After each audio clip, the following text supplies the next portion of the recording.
To paraphrase Mark Twain, the death of the LCDM has been greatly exaggerated. The dominant model of cosmology, which proposes a cosmological constant, lambda, to explain dark energy and a cold, dust-like version of dark matter called CDM, has withstood many attempts to dislodge it from its perch.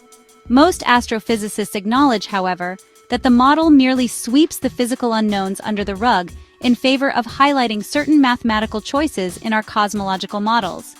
After all, the model does not tell us what the cosmological constant is or where it comes from, simply that it is constant. Nor does it explain what dark matter could be, although there are many guesses. All it says is that it is not at all radiation-like, but rather like ordinary massive dust particles that nevertheless fail to interact with anything electromagnetically. This is the natural progress of science. When Kepler proposed his laws of planetary motion, he had no idea what kept the planets in their orbits, nor did he connect it to what makes objects fall down on Earth. When Newton proposed his inverse square law of universal gravitation, he could not explain what caused the force, why it appears to be instantaneous, it is not, nor even why planets remained in their orbits despite all interacting with one another. Science is always semi-empirical, discovering models that explain what we observe first and only later matching them to theory, which hopefully drives us to observe yet more subtle effects.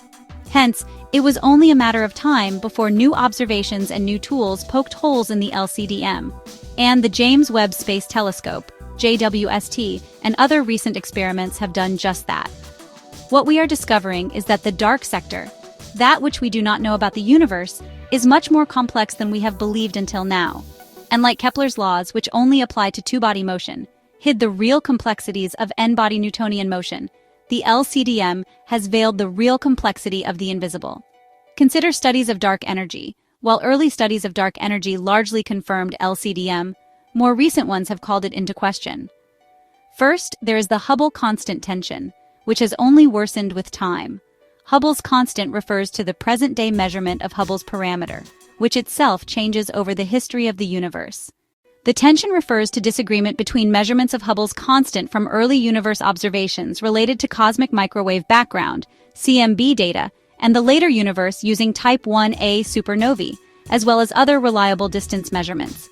These observations suggest that, at best, Hubble's constant may either not be constant everywhere in the present universe, or that the cosmological constant changed from the early to the later universe. While many astrophysicists attempt to find measurement errors that could explain the tension, so far, there have been none found, and different methods and observations, completely decoupled and unrelated to one another, all show the same discrepancy. For example, distance measurements are needed to determine Hubble's parameter in the later universe. There are different ways of doing this, some of which are completely decoupled from one another, meaning one does not depend on the other. Typically, distance is determined by observing stellar objects that have a known brightness.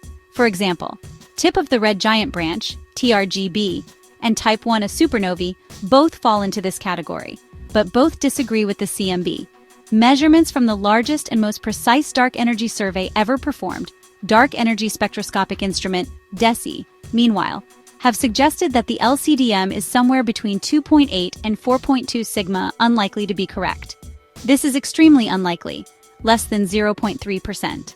DESI measures things like Type 1a supernovae and baryon acoustic oscillations, BAOs. Type 1a supernovae are simply supernovae that occur in other galaxies that have a very particular brightness. This allows us to determine how far away they are, which, combined with measuring redshift of the galaxies they are in, lets us build redshift distance correlation charts for the universe at different points in its history. BAOs, meanwhile, are measurements of oscillations in the distribution of galaxies caused by primordial plasma like sound waves that echoed through the universe from that early, hot, dense period. These provide another way to measure the history of the expansion of the universe, separate from supernovae. Essentially, these are like ripples of baryons, ordinary matter, that expand out in a spherical wave from clumps of dark matter. The big problems DESI has found are discrepancies between the history of the expansion of the universe when looking at BO, supernovae, and the CMB. Instead of a cosmological constant, a dynamical dark energy fits the data much better. There is even a suggestion that dark energy went through a phantom phase about 5 billion years ago, In a typical cosmological constant model, the pressure of the universe is equal to the negative of the density. This is often written as W equals sine 1, where W is that ratio.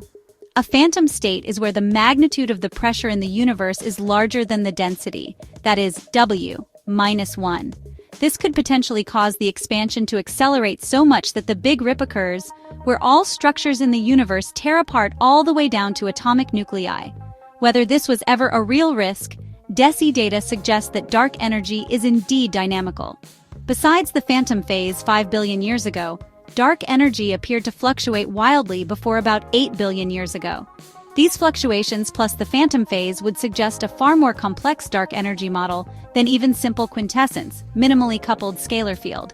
Unfortunately, the best dynamical dark energy models fail to solve the Hubble tension. They even make it worse. If this shows anything, it is that gambling on dark energy research, which by no means was clearly going to pay off 20 years ago when the initial investments were made in things like DESI, has paid off handsomely.